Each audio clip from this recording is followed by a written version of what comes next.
بسم الله الرحمن الرحيم. ألف لام ميم. ذلك الكتاب لا ريب فيه هدى للمتقين الذين يؤمنون بالغيب ويقيمون الصلاة ومما رزقناهم ينفقون والذين يؤمنون بما أنزل إليك وما أنزل من قبلك وبالآخرة هم يوقنون أولئك على هدى من ربهم وأولئك هم المفلحون. إن الذين كفروا سواء عليهم أأنذرتهم أم لم تنذرهم لا يؤمنون. ختم الله على قلوبهم وعلى سمعهم وعلى أبصارهم غشاوة ولهم عذاب عظيم. ومن الناس من يقول آمنا بالله وباليوم الآخر وما هم بمؤمنين يخادعون الله والذين آمنوا وما يخدعون إلا أنفسهم وما يشعرون. في قلوبهم مرض فزادهم الله مرضا ولهم عذاب أليم بما كانوا يكذبون. وإذا قيل لهم لا تفسدوا في الأرض قالوا إنما نحن مصلحون ألا إنهم هم المفسدون ولكن لا يشعرون. وإذا قيل لهم آمنوا كما آمن الناس قالوا أنؤمن كما آمن السفهاء ألا إنهم هم السفهاء ولكن لا يعلمون. وإذا لقوا الذين آمنوا قالوا آمنا وإذا خلوا إلى شياطينهم قالوا إنا معكم إنما نحن مستهزئون. وإذا خلوا إلى شياطينهم قالوا إنا معكم إنما نحن مستهزئون. الله يستهزئ بهم ويمدهم في طغيانهم يعمهون. أولئك الذين اشتروا الضلالة بالهدى فما ربحت تجارتهم وما كانوا مهتدين. مثلهم كمثل الذي استوقد نارا فلما أضاءت ما حوله ذهب الله بنورهم وتركهم في ظلمات لا يبصرون. صم بكم عمي فهم لا يرجعون. أو كصيب من السماء فيه ظلمات ورعد وبرق يجعلون أصابعهم في آذانهم من الصواعق حذر الموت والله محيط بالكافرين. يكاد البرق يخطف أبصارهم كلما أضاء لهم مشوا فيه وإذا أظلم عليهم قاموا ولو شاء الله لذهب بسمعهم وأبصارهم إن الله على كل شيء قدير. يا أيها الناس اعبدوا ربكم الذي خلقكم والذين من قبلكم لعلكم تتقون. الذي جعل لكم الأرض فراشا والسماء بناء وأنزل من السماء ماء فأخرج به من الثمرات رزقا لكم فلا تجعلوا لله أندادا وأنتم تعلمون. وإن كنتم في ريب مما نزلنا على عبدنا فأتوا بسورة من مثله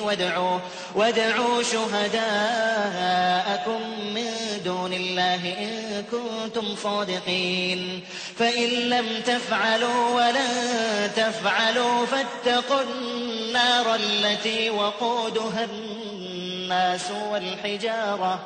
أعدت للكافرين. وبشر الذين آمنوا وعملوا الصالحات أن لهم جنات تجري من تحتها الأنهار كلما رزقوا منها من ثمرة رزقا قالوا هذا الذي رزقنا من قبل وأتوا به متشابها ولهم فيها أزواج مطهرة وهم فيها خالدون. إن الله لا يستحيي أن يضرب مثلا ما بعوضة فما فوقها فأما الذين آمنوا فيعلمون أنه الحق من ربهم وأما الذين كفروا فيقولون ماذا أراد الله بهذا مثلا يضل به كثيرا ويهدي به كثيرا وما يضل به إلا الفاسقين الذين ينقضون عهد الله من بعد ميثاقه ويقطعون ما أمر الله به أن يوصل ويفسدون في الأرض أولئك هم الخاسرون. كيف تكفرون بالله وكنتم أمواتا فأحياكم ثم يميتكم ثم يحييكم ثم إليه ترجعون. هو الذي خلق لكم ما في الأرض جميعا ثم استوى إلى السماء فسواهن 7 سماوات وهو بكل شيء عليم. وإذ قال ربك للملائكة إني جاعل في الأرض خليفة قالوا أتجعل فيها من يفسد فيها ويسفك الدماء ونحن نسبح بحمدك ونقدس لك قال إني أعلم ما لا تعلمون. وعلم آدم الأسماء كلها ثم عرضهم على الملائكة فقال أنبئوني بأسماء هؤلاء إن كنتم صادقين. قالوا سبحانك لا علم لنا إلا ما علمتنا إنك أنت العليم الحكيم. قال يا آدم أنبئهم بأسمائهم فلما أنبأهم بأسمائهم قال ألم أقل لكم إني أعلم غيب السماوات والأرض وأعلم ما تبدون وما كنتم تكتمون. وإذ قلنا للملائكة اسجدوا لآدم فسجدوا إلا إبليس أبى واستكبر وكان من الكافرين. وقلنا يا آدم اسكن أنت وزوجك الجنة وكلا منها رغدا حيث شئتما ولا تقربا هذه الشجرة فتكونا من الظالمين. فأزلهما الشيطان عنها فأخرجهما مما كانا فيه وقلنا اهبطوا بعضكم لبعض عدو ولكم في الأرض مستقر ومتاع إلى حين. فتلقى آدم من ربه كلمات فتاب عليه إنه هو التواب الرحيم. قلنا اهبطوا منها جميعا فإما يأتينكم مني هدى فمن تبع هداي فلا خوف عليهم ولا هم يحزنون. والذين كفروا وكذبوا بآياتنا أولئك أصحاب النار هم فيها خالدون. يا بني إسرائيل اذكروا نعمتي التي أنعمت عليكم وأوفوا بعهدي أوف بعهدكم وإياي فارهبون. وآمنوا بما أنزلت مصدقا لما معكم ولا تكونوا أول كافر به ولا تشتروا بآياتي ثمنا قليلا وإياي فاتقون ولا تلبسوا الحق بالباطل وتكتموا الحق وأنتم تعلمون وأقيموا الصلاة وآتوا الزكاة واركعوا مع الراكعين أتأمرون الناس بالبر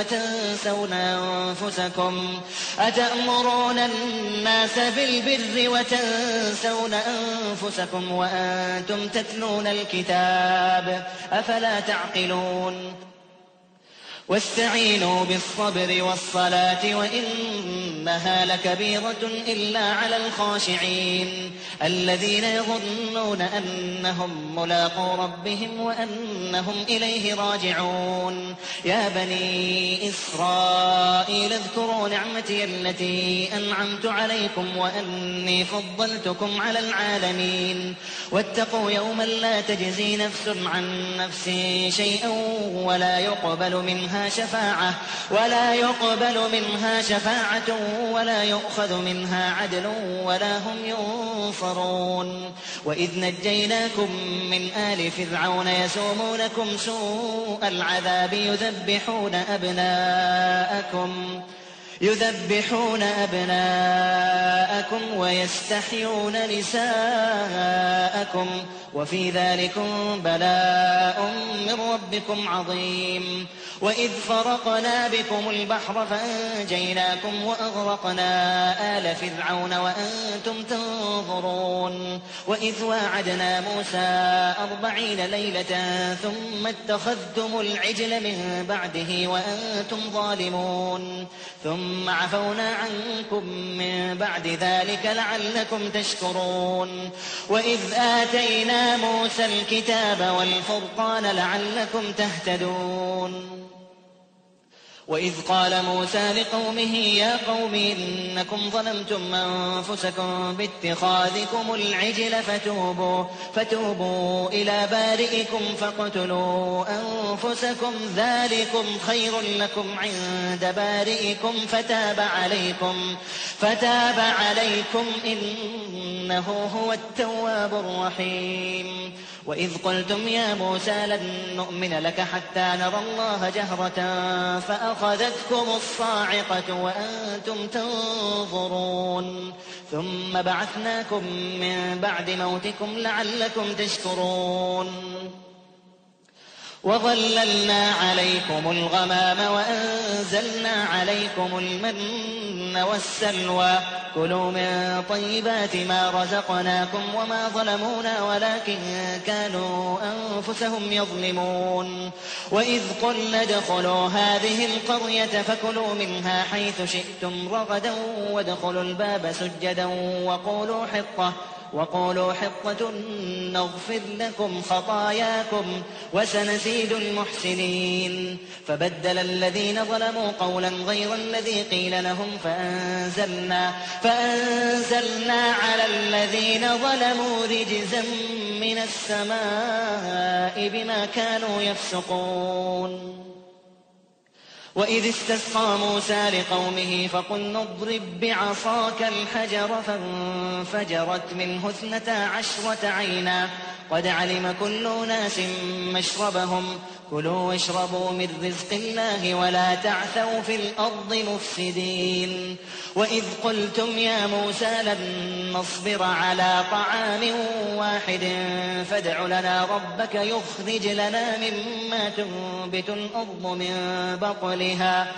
فادع لنا ربك يخرج لنا مما تنبت الأرض من بقلها وقثائها وفومها وعدسها وبصلها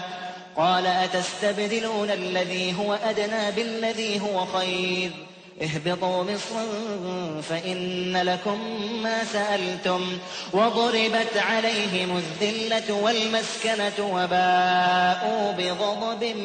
من الله ذلك بأنهم كانوا يكفرون بآيات الله ويقتلون النبيين بغير الحق ذلك بما عصوا وكانوا يعتدون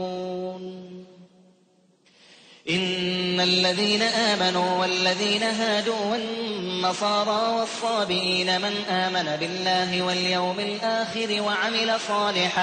وعمل صالحا فلهم أجرهم عند ربهم ولا خوف عليهم ولا هم يحزنون. وإذ أخذنا ميثاقكم ورفعنا فوقكم الطور خذوا ما آتيناكم بقوة واذكروا ما فيه لعلكم تتقون ثم توليتم من بعد ذلك فلولا فضل الله عليكم ورحمته لكنتم من الخاسرين. ولقد علمتم الذين اعتدوا منكم في السبت فقلنا لهم كونوا قردة خاسئين فجعلناها نكالا لما بين يديها وما خلفها وموعظة للمتقين. وإذ قال موسى لقومه إن الله يأمركم أن تذبحوا بقرة قالوا أتتخذنا هزوا قال أعوذ بالله أن أكون من الجاهلين. قالوا ادع لنا ربك يبين لنا ما هي قال إنه يقول إنها بقرة لا فارض ولا بكر عوان بين ذلك فافعلوا ما تؤمرون. قالوا ادع لنا ربك يبين لنا ما لونها قال إنه يقول إنها بقرة صفراء فاقع لونها تسر الناظرين. قالوا ادع لنا ربك يبين لنا ما هي إن البقرة شابه علينا وإنا إن شاء الله لمهتدون. قال إنه يقول إنها بقرة لا ذلول تثير الأرض ولا تسقي الحرث مسلمة لا شية فيها. قالوا الآن جئت بالحق فذبحوها وما كادوا يفعلون. وإذ قتلتم نفسا فادارأتم فيها والله مخرج ما كنتم تكتمون. فقلنا اضربوه ببعضها كذلك يحيي الله الموتى ويريكم آياته لعلكم تعقلون. ثم قست قلوبكم من بعد ذلك فهي كالحجارة أو أشد قسوة وإن من الحجارة لما يتفجر منه الأنهار وإن منها لما يشقق فيخرج منه الماء وإن منها لما يهبط من خشية الله وما الله بغافل عما تعملونه. أفتطمعون أن يؤمنوا لكم وقد كان فريق منهم يسمعون كلام الله ثم يحرفونه من بعد ما عقلوه وهم يعلمون. وإذا لقوا الذين آمنوا قالوا آمنا وإذا خلا بعضهم إلى بعض قالوا أتحدثونهم بما فتح الله عليكم ليحاجوكم به عند ربكم أفلا تعقلون. أولا يعلمون أن الله يعلم ما يسرون وما يعلنون أولا يعلمون أن الله يعلم ما يسرون وما يعلنون. ومنهم أميون لا يعلمون الكتاب إلا أماني وإن هم إلا يظنون. فويل للذين يكتبون الكتاب بأيديهم ثم يقولون هذا من عند الله ليشتروا به ثمنا قليلا فويل لهم مما كتبت أيديهم وويل لهم مما يكسبون. وقالوا لن تمسنا النار إلا أياما معدودة قل أتخذتم عند الله عهدا فلن يخلف الله عهده أم تقولون على الله ما لا تعلمون. بلى من كسب سيئة وأحاطت به خطيئته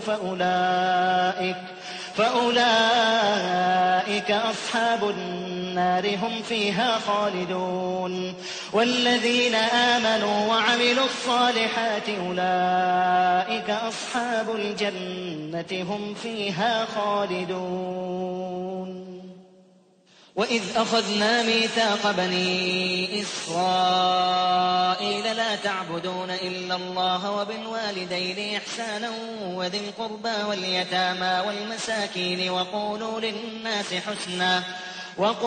للناس حسنا وأقيموا الصلاة وآتوا الزكاة ثم توليتم إلا قليلا منكم وأنتم معرضون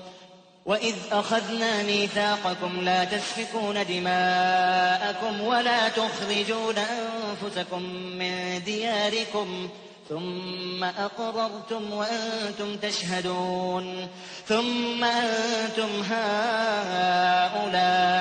تقتلون أنفسكم وتخرجون فريقا منكم من ديارهم تظاهرون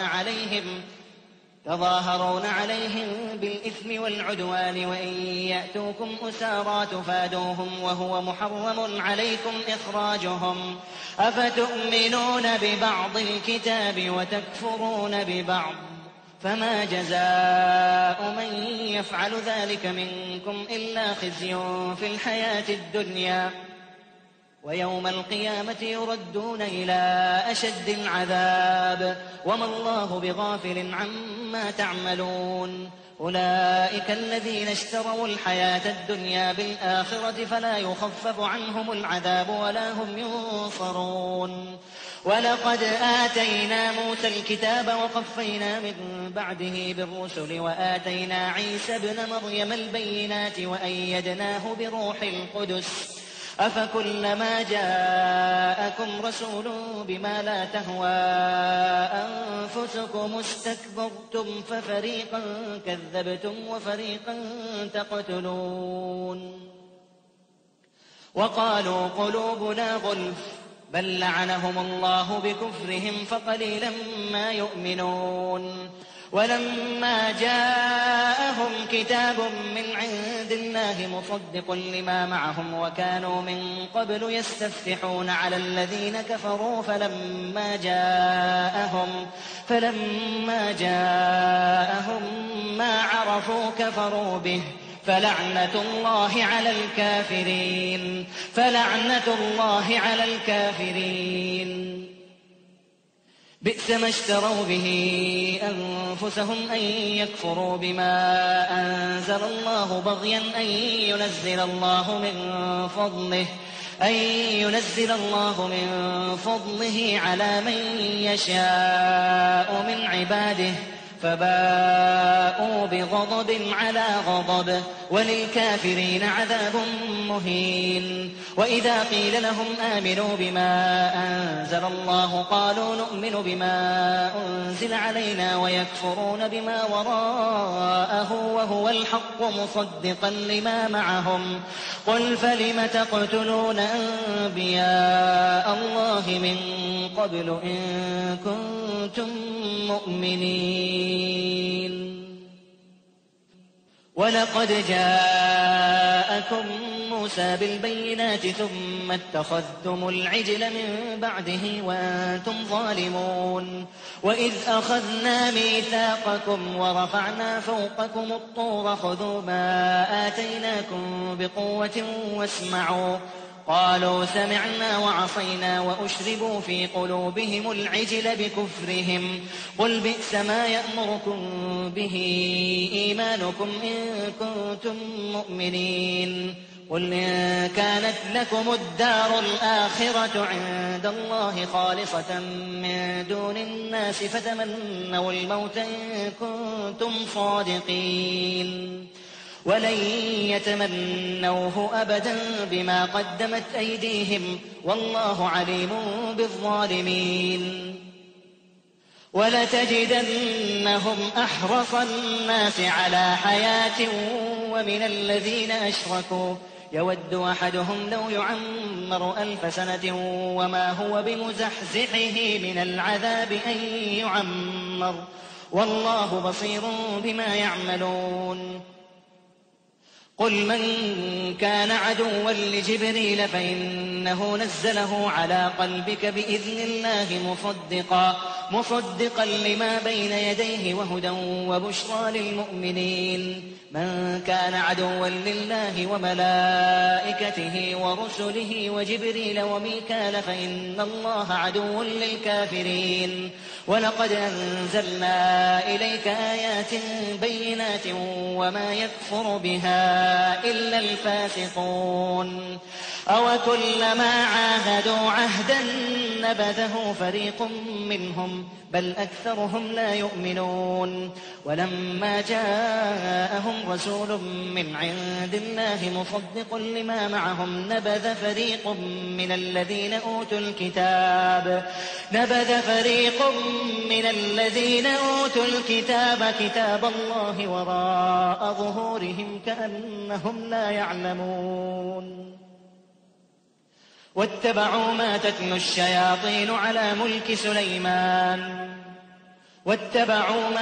الشياطين على ملك سليمان وما كفر سليمان ولكن الشياطين كفروا يعلمون الناس السحر وما أنزل على الملكين ببابل هاروت وماروت وما يعلمان من أحد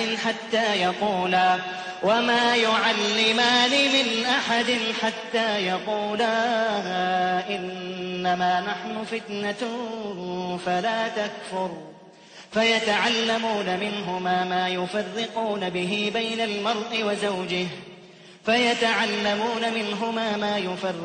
به بين المرء وزوجه وما هم بضارين به من أحد إلا بإذن الله ويتعلمون ما يضرهم ولا ينفعهم ولقد علموا لمن اشتراه ما له في الآخرة من خلاق ولبئس ما شروا به أنفسهم لو كانوا يعلمون ولو أنهم آمنوا واتقوا لمثوبة من عند الله خير لو كانوا يعلمون يا أيها الذين آمنوا لا تقولوا راعنا وقولوا انظرنا واسمعوا وللكافرين عذاب أليم ما يود الذين كفروا من أهل الكتاب ولا المشركين أن ينزل عليكم من خير من ربكم والله يختص برحمته من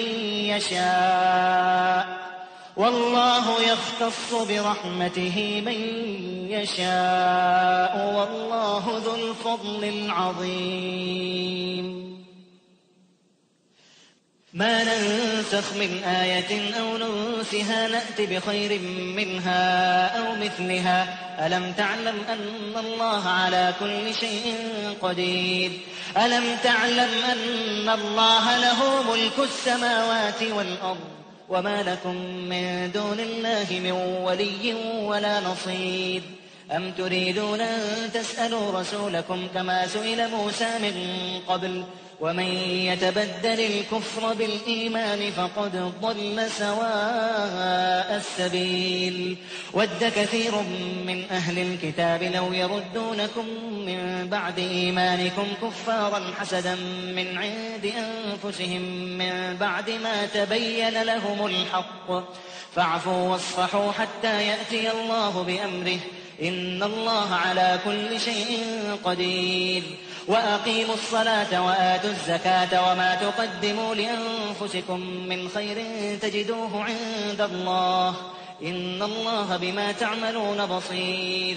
وقالوا لن يدخل الجنة إلا من كان هودا أو نصارى تلك أمانيهم قل هاتوا برهانكم إن كنتم صادقين بلى من أسلم وجهه لله وهو محسن فله أجره عند ربه ولا خوف عليهم ولا هم يحزنون وقالت اليهود ليست النصارى على شيء وقالت النصارى ليست اليهود على شيء وهم يتلون الكتاب كذلك قال الذين لا يعلمون مثل قولهم فالله يحكم بينهم يوم القيامة فيما كانوا فيه يختلفون ومن أظلم ممن منع مساجد الله أن يذكر فيها اسمه وسعى في خرابها أولئك ما كان لهم أن يدخلوها إلا خائفين لهم في الدنيا خزي ولهم في الآخرة عذاب عظيم ولله المشرق والمغرب فأينما تولوا فثم وجه الله إن الله واسع عليم وقالوا اتخذ الله ولدا سبحانه بل له ما في السماوات والأرض كل له قانتون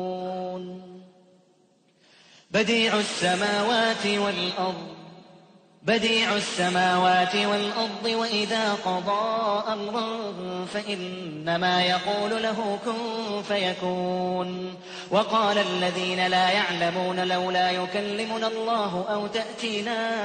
آية كذلك قال الذين من قبلهم مثل قولهم تشابهت قلوبهم قد بينا الآيات لقوم يوقنون إنا أرسلناك بالحق بشيرا ونذيرا ولا تسأل عن أصحاب الجحيم ولن ترضى عنك اليهود ولا النصارى حتى تتبع ملتهم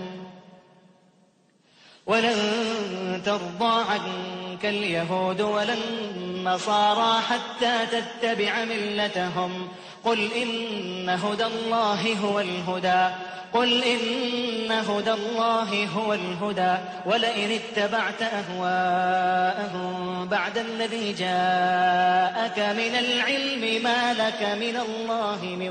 ولي ولا نصير الذين آتيناهم الكتاب يتلونه حق تلاوته أولئك يؤمنون به ومن يكفر به فأولئك هم الخاسرون يا بني إسرائيل اذكروا نعمتي التي أنعمت عليكم وأني فضلتكم على العالمين واتقوا يوما لا تجزي نفس عن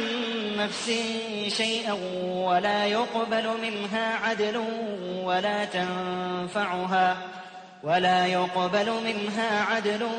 ولا تنفعها شفاعة ولا هم ينصرون وإذ ابتلى إبراهيم ربه بكلمات فأتمهن قال إني جاعلك للناس إماما قال ومن ذريتي قال لا ينال عهد الظالمين وإذ جعلنا البيت مثابة للناس وأمنا واتخذوا من مقام إبراهيم مصلى وعهدنا إلى إبراهيم وإسماعيل أن طهرا بيتي للطائفين والعاكفين والركع السجود وإذ قال إبراهيم رب اجعل هذا بلدا آمنا وارزق أهله من الثمرات من آمن منهم بالله واليوم الآخر قال ومن كفر فأمتعه قليلا ثم أضطره إلى عذاب النار وبئس المصير وإذ يرفع إبراهيم القواعد من البيت وإسماعيل ربنا تقبل منا إنك أنت السميع العليم ربنا واجعلنا مسلمين لك ومن ذريتنا أمة مسلمة لك وأرنا مناسكنا وتب علينا إنك أنت التواب الرحيم ربنا وابعث فيهم رسولا منهم يتلو عليهم آياتك ويعلمهم الكتاب والحكمة ويزكيهم إنك أنت العزيز الحكيم ومن يرغب عن ملة إبراهيم إلا من سفه نفسه ولقد اصطفيناه في الدنيا وإنه في الآخرة لمن الصالحين إذ قال له ربه أسلم قال أسلمت لرب العالمين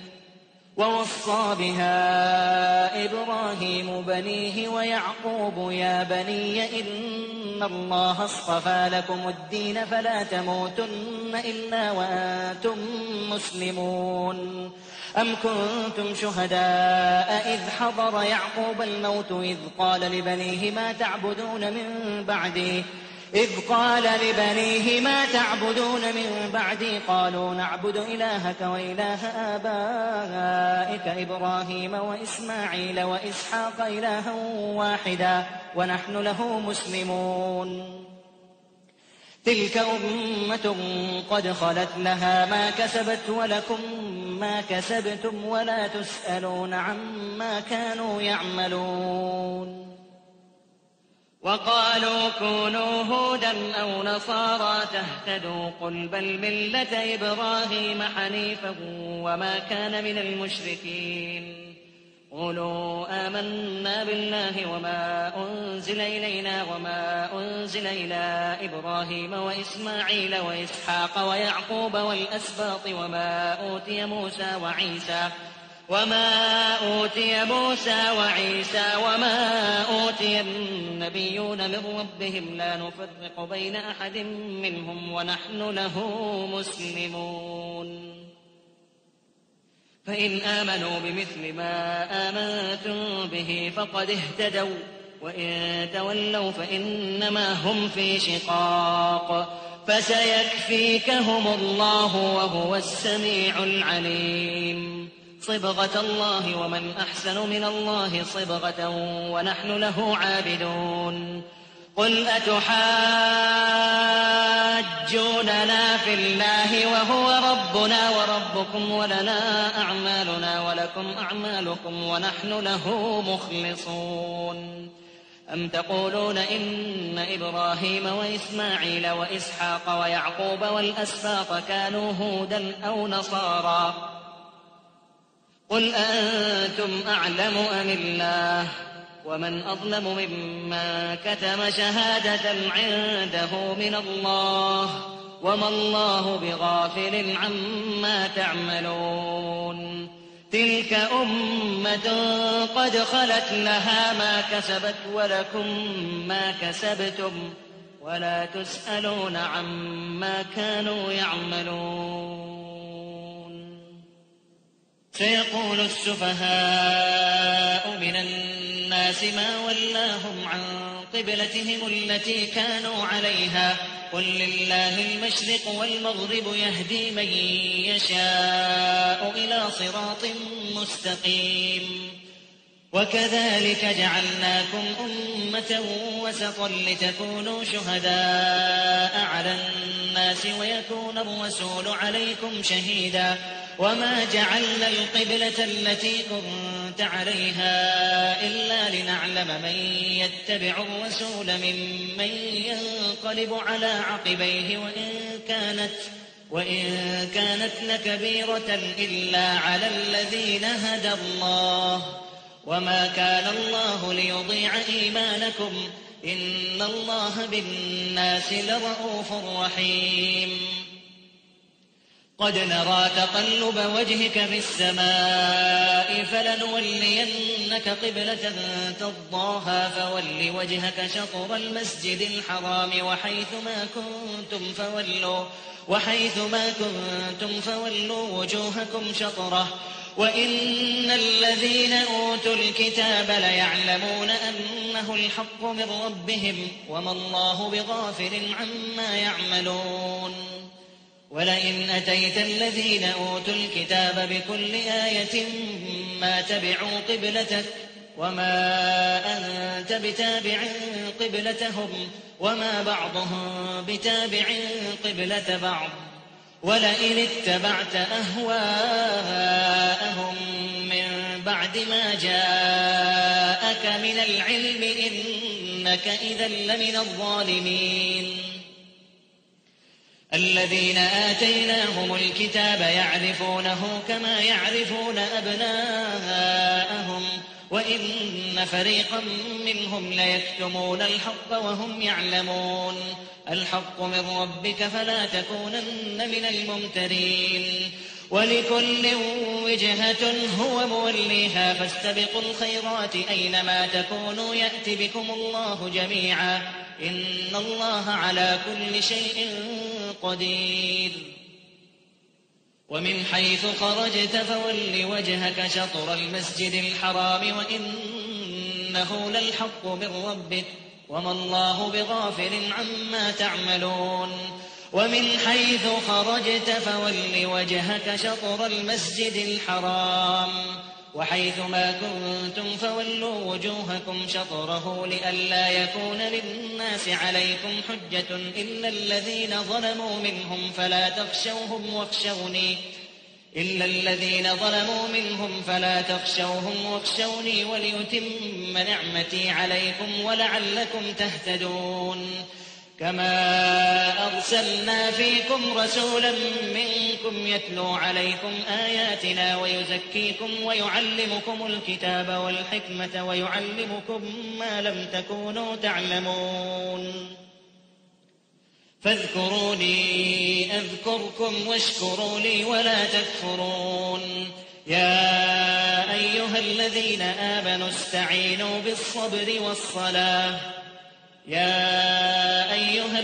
آمنوا استعينوا بالصبر والصلاة إن الله مع الصابرين ولا تقولوا لمن يقتل في سبيل الله أموات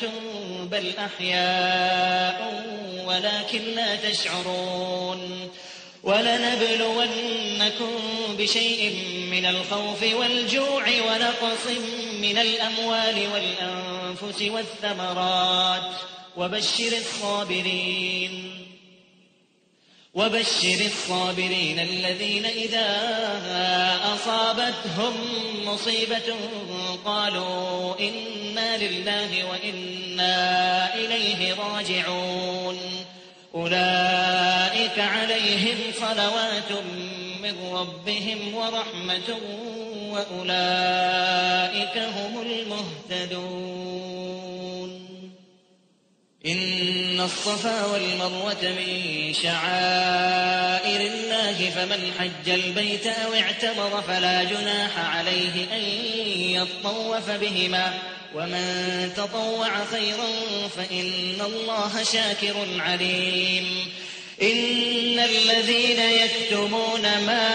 أنزلنا من البينات والهدى من بعد ما بيناه للناس في الكتاب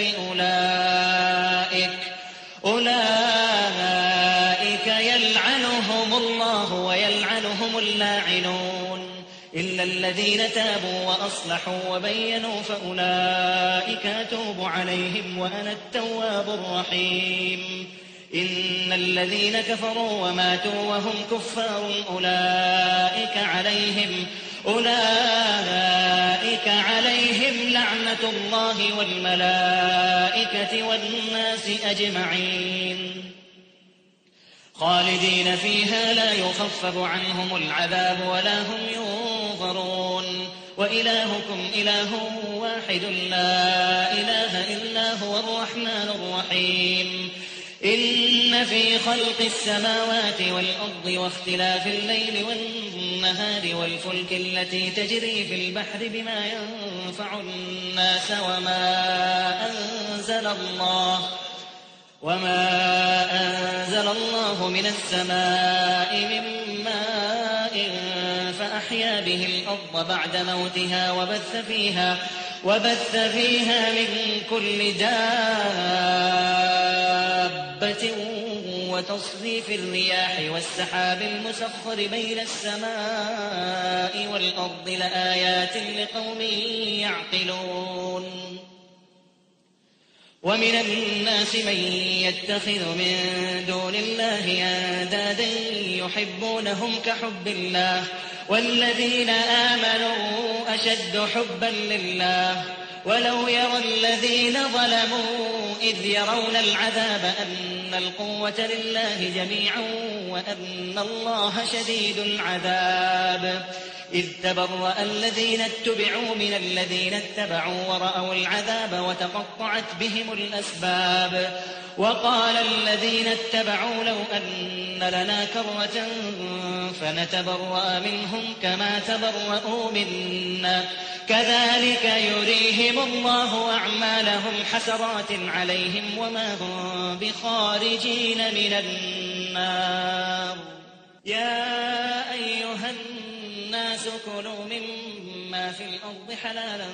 طيبا ولا تتبعوا خطوات الشيطان إنه لكم عدو مبين. إنما يأمركم بالسوء والفحشاء وأن تقولوا على الله ما لا تعلمون. وإذا قيل لهم اتبعوا ما أنزل الله قالوا بل نتبع ما ألفينا عليه آباءنا أولو كان آباؤهم لا يعقلون شيئا ولا يهتدون.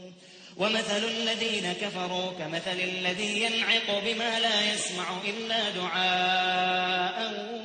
ونداء صم بكم عمي فهم لا يعقلون.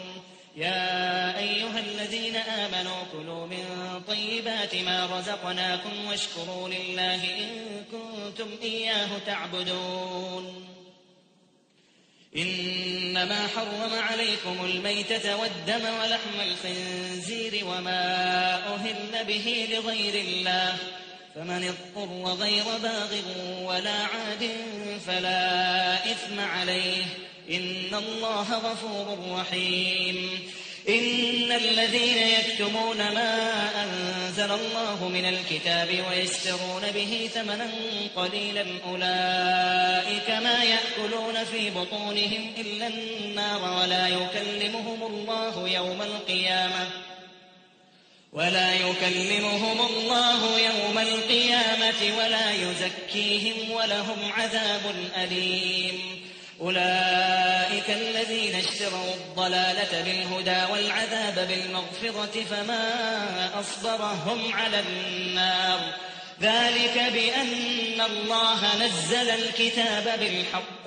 وإن الذين اختلفوا في الكتاب لفي شقاق بعيد. ليس البر أن تولوا وجوهكم قبل المشرق والمغرب ولكن البر من آمن بالله واليوم الآخر والملائكة والكتاب والنبيين وآتى المال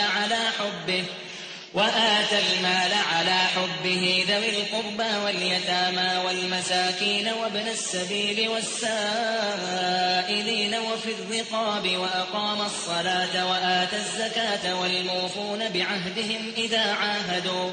والصابرين في البأساء والضراء وحين البأس أولئك الذين صدقوا وأولئك هم المتقون. يا أيها الذين آمنوا كتب عليكم القصاص في القتلى الحر بالحر والعبد بالعبد والأنثى بالأنثى فمن عفي له من أخيه شيء فاتباع بالمعروف وأداء إليه بإحسان ذلك تخفيف من ربكم ورحمة فمن اعتدى بعد ذلك فله عذاب أليم. ولكم في القصاص حياة يا أولي الألباب لعلكم تتقون. كتب عليكم إذا حضر أحدكم الموت إن ترك خيرا الوصية للوالدين والأقربين بالمعروف حقا على المتقين فمن بدله بعدما سمعه فإنما إثمه على الذين يبدلونه إن الله سميع عليم. فمن خاف من موص جنفا أو إثما فأصلح بينهم فلا إثم عليه إن الله غفور رحيم. يا أيها الذين آمنوا كتب عليكم الصيام كما كتب على الذين من قبلكم لعلكم تتقون أياما معدودات فمن كان منكم مريضا أو على سفر فعدة من أيام أخر وعلى الذين يطيقونه فدية طعام مسكين فمن تطوع خيرا فهو خير له وأن تصوموا خير لكم إن كنتم تعلمون شهر رمضان الذي أنزل فيه القرآن هدى للناس وبينات من الهدى والفرقان فمن شهد منكم الشهر فليصمه ومن كان مريضا أو على سفر فعدة من أيام أخر يريد الله بكم اليسر ولا يريد بكم العسر ولتكملوا العدة ولتكبروا الله على ما هداكم ولعلكم تشكرون وإذا سألك عبادي عني فإني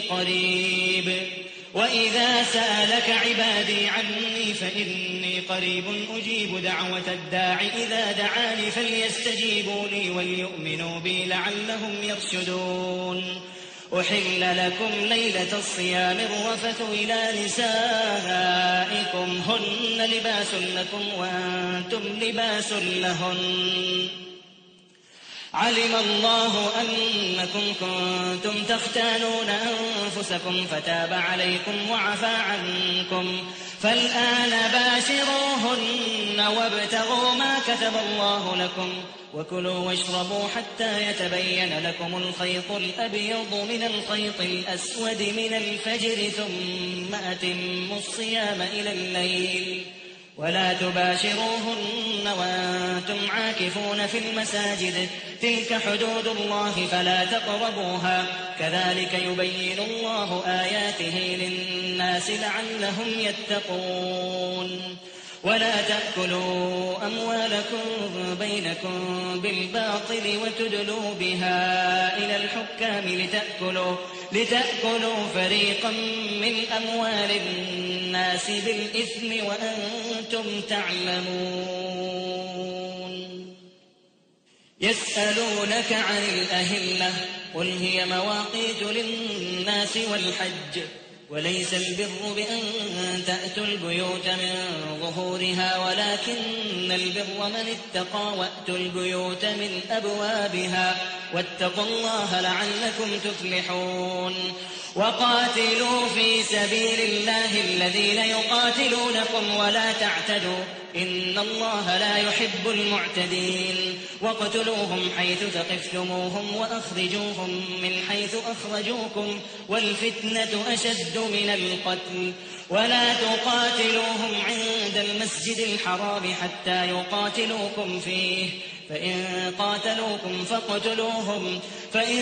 قاتلوكم فاقتلوهم كذلك جزاء الكافرين فإن انتهوا فإن الله غفور رحيم وقاتلوهم حتى لا تكون فتنة ويكون الدين لله فإن انتهوا فلا عدوان إلا على الظالمين الشهر الحرام بالشهر الحرام والحرمات قصاص فمن اعتدى عليكم فاعتدوا عليه بمثل ما اعتدى عليكم واتقوا الله واعلموا أن الله مع المتقين وأنفقوا في سبيل الله ولا تلقوا بأيديكم إلى التهلكة وأحسنوا إن الله يحب المحسنين وأتموا الحج والعمرة لله فإن أحصرتم فما استيسر من الهدي ولا تحلقوا رؤوسكم حتى يبلغ الهدي محله فمن كان منكم مريضا أو به أذى من رأسه ففدية من صيام أو صدقة أو نسك فإذا أمنتم فمن تمتع بالعمرة إلى الحج فما استيسر من الهدي فمن لم يجد فصيام 3 أيام في الحج و7 إذا رجعتم تلك 10 كاملة ذلك لمن لم يكن أهله حاضر المسجد الحرام واتقوا الله واعلموا أن الله شديد العقاب الحج أشهر معلومات فمن فرض فيهن الحج فلا رفث ولا فسوق ولا جدال في الحج وما تفعلوا من خير يعلمه الله وتزودوا فإن خير الزاد التقوى واتقون يا أولي الألباب. ليس عليكم جناح أن تبتغوا فضلا من ربكم فإذا أفضتم من عرفات فاذكروا الله عند المشعر الحرام واذكروه كما هداكم وإن كنتم من قبله لمن الضالين. ثم أفيضوا من حيث أفاض الناس واستغفروا الله إن الله غفور رحيم. فإذا قضيتم مناسككم فاذكروا الله كذكركم آباءكم أو أشد ذكرا فمن الناس من يقول ربنا آتنا في الدنيا وما له في الآخرة من خلاق ومنهم من يقول ربنا آتنا في الدنيا حسنة وفي الآخرة حسنة وقنا عذاب النار. أولئك لهم نصيب مما كسبوا والله سريع الحساب. واذكروا الله في أيام معدودات فمن تعجل في يومين فلا إثم عليه ومن تأخر فلا إثم عليه لمن اتقى واتقوا الله واعلموا أنكم إليه تحشرون. ومن الناس من يعجبك قوله في الحياة الدنيا ويشهد الله على ما في قلبه وهو ألد الخصام وإذا تولى سعى في الأرض ليفسد فيها ويهلك الحرث والنسل والله لا يحب الفساد. وإذا قيل له اتق الله أخذته العزة بالإثم فحسبه جهنم ولبئس المهاد. ومن الناس من يشري نفسه ابتغاء مرضات الله والله رؤوف بالعباد. يا أيها الذين آمنوا ادخلوا في السلم كافة ولا تتبعوا خطوات الشيطان إنه لكم عدو مبين. فإن زللتم من بعد ما جاءتكم البينات فاعلموا أن الله عزيز حكيم. هل ينظرون إلا أن يأتيهم الله في ظلل من الغمام والملائكة وقضي الأمر وإلى الله ترجع الأمور. سل بني إسرائيل كم آتيناهم من آية بينة ومن يبدل نعمة الله من بعد ما جاءته فإن الله شديد العقاب. زين للذين كفروا الحياة الدنيا ويسخرون من الذين آمنوا والذين اتقوا فوقهم يوم القيامة والله يرزق من يشاء بغير حساب. كان الناس أمة واحدة فبعث الله النبيين مبشرين ومنذرين وأنزل معهم الكتاب بالحق ليحكم بين الناس فيما اختلفوا فيه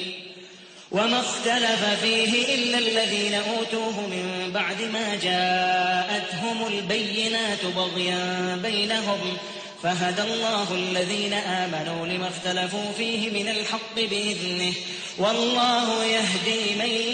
يشاء إلى صراط مستقيم. أم حسبتم أن تدخلوا الجنة ولما يأتكم مثل الذين خلوا من قبلكم ولما يأتكم مثل الذين خلوا من قبلكم مستهم البأساء والضراء وزلزلوا حتى يقول الرسول والذين آمنوا معه متى نصر الله ألا إن نصر الله قريب يسألونك ماذا ينفقون قل ما أنفقتم من خير فللوالدين والأقربين واليتامى والمساكين وابن السبيل وما تفعلوا من خير فإن الله به عليم كتب عليكم القتال وهو كره لكم وعسى أن تكرهوا شيئا وهو خير لكم وعسى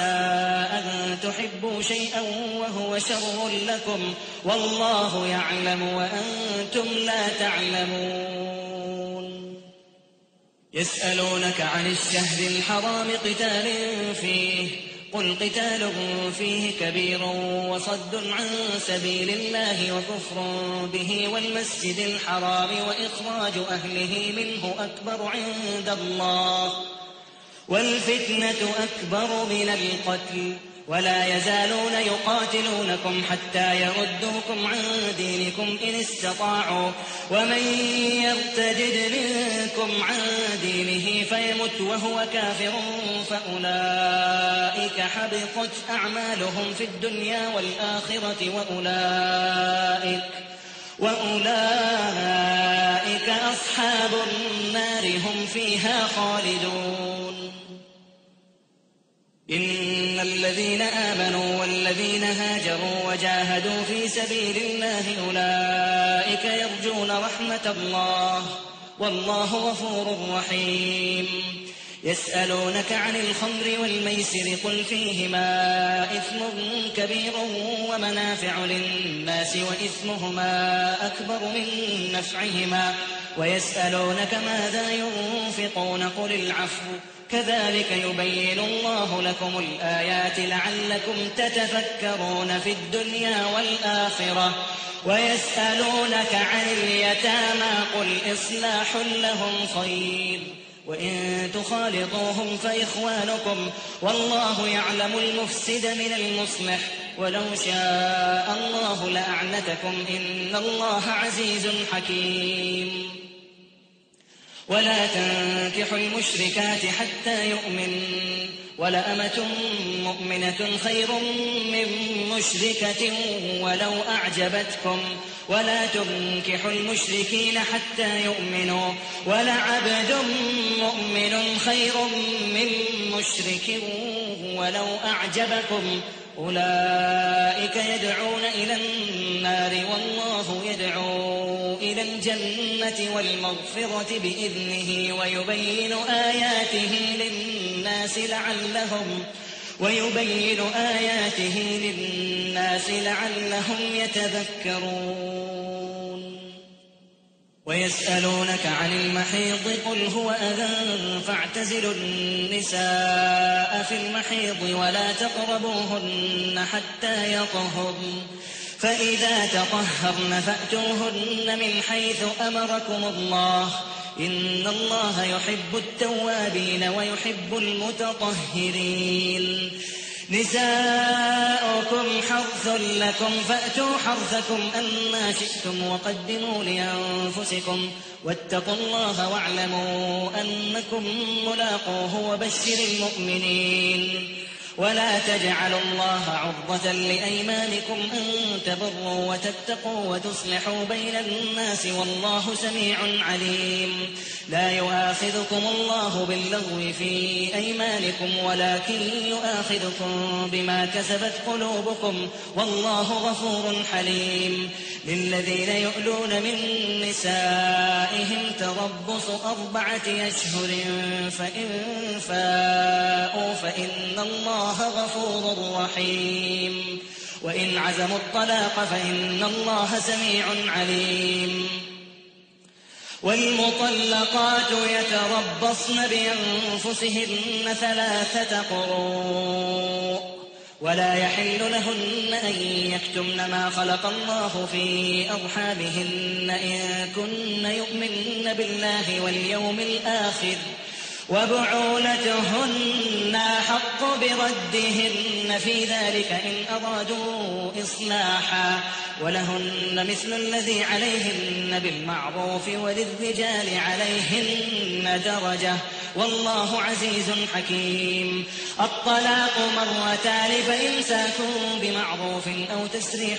بإحسان ولا يحل لكم أن تأخذوا مما آتيتموهن شيئا إلا أن يخافا ألا يقيما حدود الله،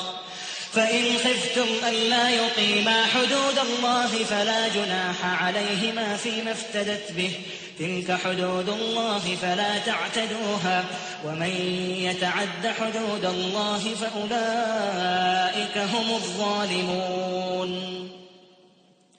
فإن طلقها فلا تحل له من بعد حتى تنكح زوجا غيره، فإن طلقها فلا جناح عليهما أن يتراجعا إن ظنا أن يقيما حدود الله، وتلك حدود الله يبينها لقوم يعلمون. وإذا طلقتم النساء فبلغن أجلهن فأمسكوهن بمعروف أو سرحوهن بمعروف، ولا تمسكوهن ضرارا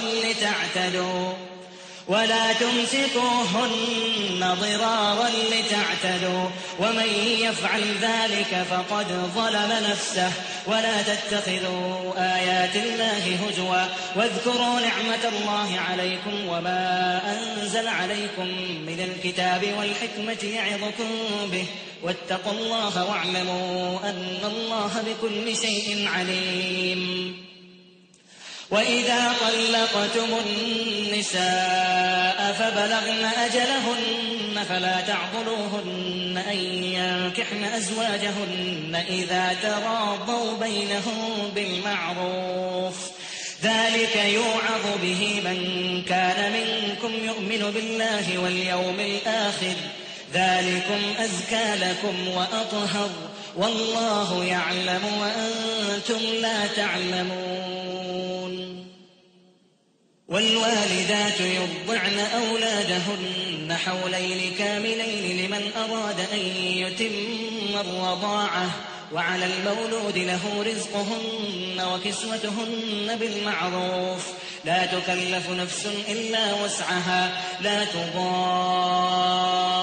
والدة بولدها ولا مولود له بولده، وعلى الوارث مثل ذلك، فإن أرادا فصالا عن تراض منهما وتشاور فلا جناح عليهما، وإن أردتم أن تسترضعوا أولادكم فلا جناح عليكم إذا سلمتم ما آتيتم بالمعروف، واتقوا الله واعلموا أن الله بما تعملون بصير. والذين يتوفون منكم ويذرون أزواجا يتربصن بأنفسهن 4 أشهر وعشرا، فإذا بلغن أجلهن فلا جناح عليكم فيما فعلن في أنفسهن بالمعروف، والله بما تعملون خبير. ولا جناح عليكم فيما عرضتم به من خطبة النساء أو أكننتم في أنفسكم، علم الله أنكم ستذكرونهن ولكن لا تواعدوهن سرا إلا أن تقولوا قولا معروفا، ولا تعزموا عقدة النكاح حتى يبلغ الكتاب أجله، واعلموا أن الله يعلم ما في أنفسكم فاحذروه،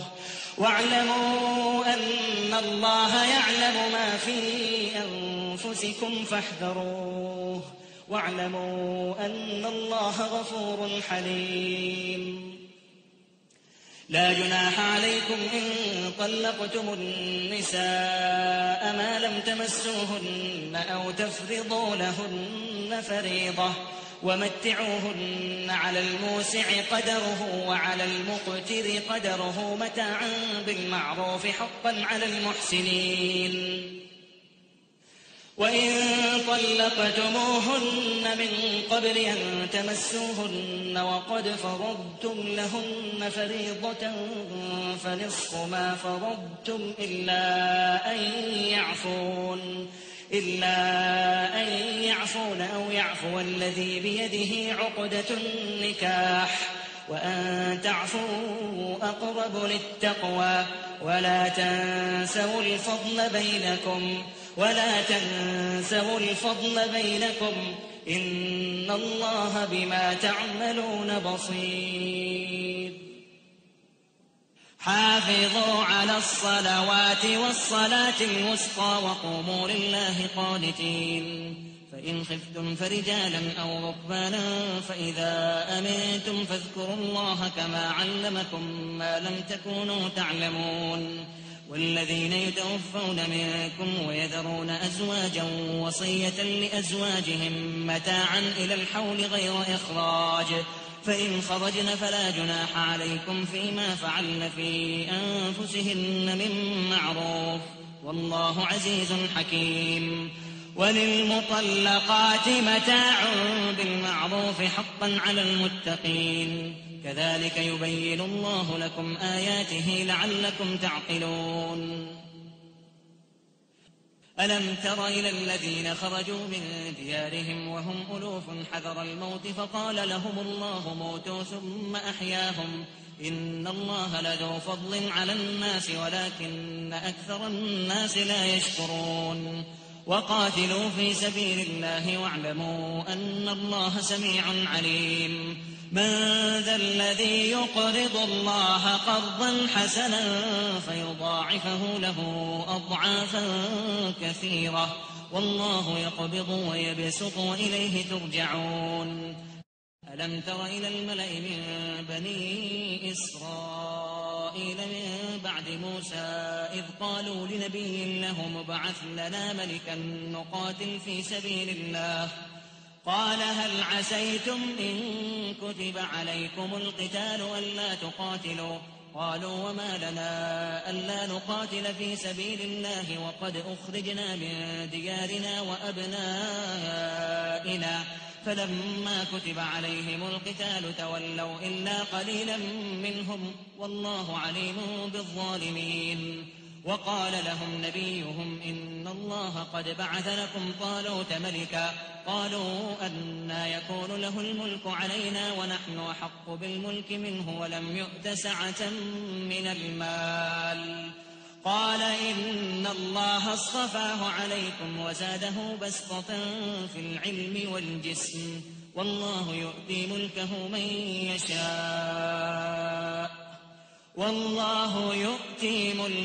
من يشاء والله واسع عليم. وقال لهم نبيهم إن آية ملكه أن يأتيكم التابوت فيه سكينة من ربكم وبقية مما ترك آل موسى وآل هارون تحمله الملائكة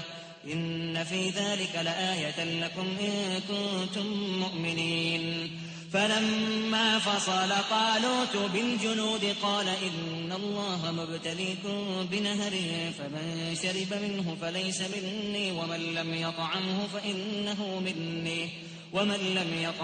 فإنه مني إلا من اغترف غرفة بيده فشربوا منه إلا قليلا منهم فلما جاوزه هو والذين آمنوا معه قالوا لا طاقة لنا اليوم بجالوت وجنوده قال الذين يظنون أنهم ملاقو الله كم من فئة قليلة غلبت فئة كثيرة بإذن الله والله مع الصابرين. ولما برزوا لجالوت وجنوده قالوا ربنا أفرغ علينا صبرا وثبت أقدامنا وانصرنا على القوم الكافرين. فهزموهم بإذن الله وقتل داود جالوت وآتاه الله الملك والحكمة وعلمه مما يشاء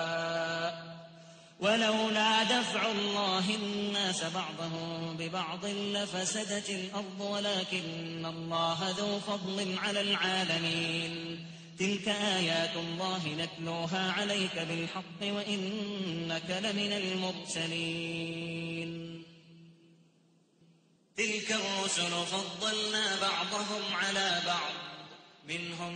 من كلم الله ورفع بعضهم درجات وآتينا عيسى ابن مريم البينات وأيدناه بروح القدس ولو شاء الله ما اقتتل الذين من بعدهم من بعد ما جاءتهم البينات ولكن اختلفوا فمنهم من آمن ومنهم من كفر ولو شاء الله ما اقتتلوا ولكن الله يفعل ما يريد. يا أيها الذين آمنوا أنفقوا مما رزقناكم من قبل أن يأتي يوم لا بيع فيه ولا خلة ولا شفاعة والكافرون هم الظالمون. الله لا إله إلا هو الحي القيوم لا تأخذه سنة ولا نوم له ما في السماوات وما في الأرض من ذا الذي يشفع عنده إلا بإذنه يعلم ما بين أيديهم وما خلفهم ولا يحيطون بشيء من علمه إلا بما شاء وسع كرسيه السماوات والأرض ولا يئوده حفظهما وهو العلي العظيم. لا إكراه في الدين قد تبين الرشد من الغي فمن يكفر بالطاغوت ويؤمن بالله فقد استمسك بالعروة الوثقى لا انفصام لها والله سميع عليم. الله ولي الذين آمنوا يخرجهم من الظلمات إلى النور والذين كفروا أولياؤهم الطاغوت يخرجونهم من النور إلى الظلمات أولئك أصحاب النار هم فيها خالدون. ألم تر إلى الذي حاج إبراهيم في ربه أن آتاه الله الملك إذ قال إبراهيم ربي الذي يحيي ويميت قال أنا أحيي وأميت قال إبراهيم فإن الله يأتي بالشمس من المشرق فأت بها من المغرب فبهت الذي كفر والله لا يهدي القوم الظالمين. أو كالذي مر على قرية وهي خاوية على عروشها قال أنى يحيي هذه الله بعد موتها فأماته الله 100 عام ثم بعثه قال كم لبثت قال لبثت يوما أو بعض يوم قال بل لبثت 100 عام فانظر إلى طعامك وشرابك لم يتسنه وانظر إلى حمارك ولنجعلك آية للناس وانظر إلى العظام كيف ننشزها ثم نكسوها لحما فلما تبين له قال أعلم أن الله على كل شيء قدير. وإذ قال إبراهيم رب أرني كيف تحيي الموتى قال أولم تؤمن قال بلى ولكن ليطمئن قلبي قال فخذ 4 من الطير فصرهن إليك ثم اجعل على كل جبل منهن جزءا ثم ادعهن يأتينك سعيا واعلم أن الله عزيز حكيم. مثل الذين ينفقون أموالهم في سبيل الله كمثل حبة أنبتت 7 سنابل في كل سنبلة 100 حبة والله يضاعف لمن يشاء والله واسع عليم. الذين ينفقون أموالهم في سبيل الله ثم لا يتبعون ما أنفقوا منا ولا أذى لهم أجرهم عند ربهم ولا خوف عليهم ولا هم يحزنون قول معروف ومغفرة خير من صدقة يتبعها أذى والله غني حليم يا أيها الذين آمنوا لا تبطلوا صدقاتكم بالمن والأذى كالذي ينفق ماله رئاء الناس ولا يؤمن بالله واليوم الآخر فمثله كمثل صفوان عليه تراب فأصابه وابل فتركه صلدا لا يقدرون على شيء مما كسبوا والله لا يهدي القوم الكافرين ومثل الذين ينفقون أموالهم ابتغاء مرضات الله وتثبيتا من أنفسهم كمثل جنة بربوة أصابها وابل فآتت أكلها ضعفين فإن لم يصبها وابل فطل والله بما تعملون بصير أيود أحدكم أن تكون له جنة من نخيل وأعناب تجري من تحتها الأنهار له فيها من كل الثمرات وأصابه الكبر وله ذرية ضعفاء فأصابها إعصار فيه نار فاحترقت كذلك يبين الله لكم الآيات لعلكم تتفكرون يا أيها الذين آمنوا أنفقوا من طيبات ما كسبتم ومما أخرجنا لكم من الأرض ولا تيمموا الخبيث منه تنفقون ولستم بآخذيه إلا أن تغمضوا فيه واعلموا أن الله غني حميد الشيطان يعدكم الفقر ويأمركم بالفحشاء والله يعدكم مغفرة منه وفضلا والله واسع عليم يؤتي الحكمة من يشاء ومن يؤت الحكمة فقد أوتي خيرا كثيرا وما يذكر إلا أولو الألباب وما أنفقتم من نفقة أو نذرتم من نذر فإن الله يعلمه وما للظالمين من أنصار إن تبدوا الصدقات فنعما هي وإن تخفوها وتؤتوها الفقراء فهو خير لكم ويكفر عنكم من سيئاتكم والله بما تعملون خبير ليس عليك هداهم ولكن الله يهدي من يشاء وما تنفقوا من خير فلأنفسكم وما تنفقون إلا ابتغاء وجه الله وما تنفقوا من خير يوفى إليكم وأنتم لا تظلمون للفقراء الذين أحصروا في سبيل الله لا يستطيعون ضربا في الأرض يحسبهم الجاهل أغنياء من التعفف تعرفهم بسيماهم لا يسألون الناس إلحافا وما تنفقوا من خير فإن الله به عليم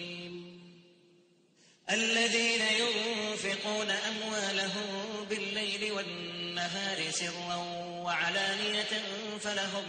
فلهم أجرهم عند ربهم ولا خوف عليهم ولا هم يحزنون الذين يأكلون الربا لا يقومون إلا كما يقوم الذي يتخبطه الشيطان من المس ذلك بأنهم قالوا إنما البيع مثل الربا وأحل الله البيع وحرم الربا فمن جاءه موعظة من ربه فانتهى فله ما سلف وأمره إلى الله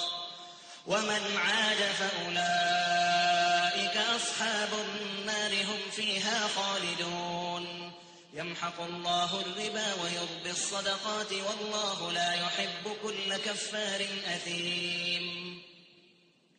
إن الذين آمنوا وعملوا الصالحات وأقاموا الصلاة وآتوا الزكاة لهم أجرهم عند ربهم ولا خوف عليهم ولا هم يحزنون يا أيها الذين آمنوا اتقوا الله وذروا ما بقي من الربا إن كنتم مؤمنين فإن لم تفعلوا فأذنوا بحرب من الله ورسوله وإن تبتم فلكم رؤوس أموالكم لا تظلمون ولا تظلمون وإن كان ذو عسرة فنظرة إلى ميسرة وأن تصدقوا خير لكم إن كنتم تعلمون واتقوا يوما ترجعون فيه إلى الله ثم توفى كل نفس ما كسبت وهم لا يظلمون يا أيها الذين آمنوا إذا تداينتم بدين إلى أجل مسمى فاكتبوه وليكتب بينكم كاتب بالعدل ولا يأب كاتب أن يكتب كما علمه الله فليكتب وليملل الذي عليه الحق وليتق الله ربه ولا يبخس منه شيئا فإن كان الذي عليه الحق سفيها أو ضعيفا أو لا يستطيع أن يمل هو فليملل وليه بالعدل واستشهدوا شهيدين من رجالكم فإن لم يكونا رجلين فرجل وامرأتان ممن ترضون من الشهداء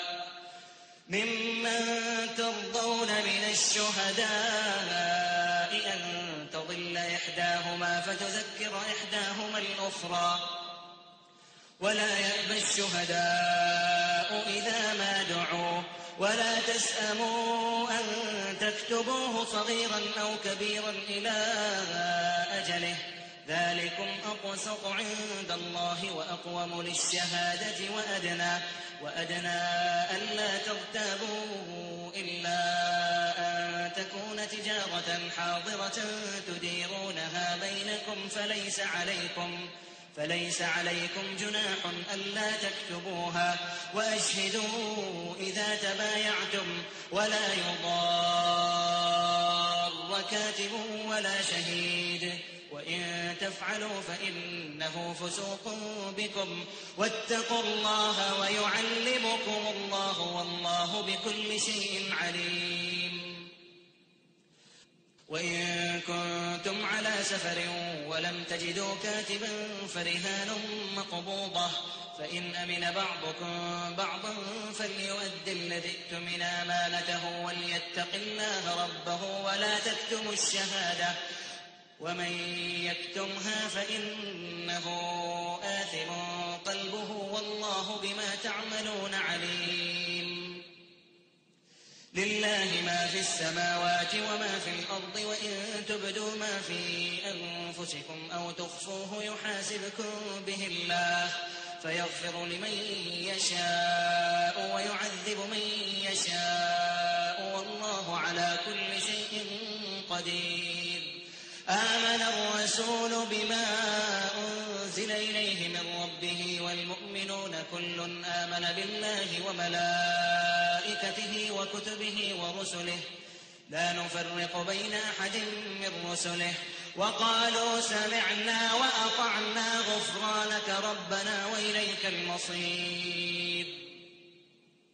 لا يكلف الله نفسا إلا وسعها لها ما كسبت وعليها ما اكتسبت ربنا لا تؤاخذنا إن نسينا أو أخطأنا ربنا ولا تحمل علينا إصرا كما حملته على الذين من قبلنا ربنا ولا تحملنا ما لا طاقة لنا به واعف عنا واغفر لنا وارحمنا أنت مولانا فانصرنا على القوم الكافرين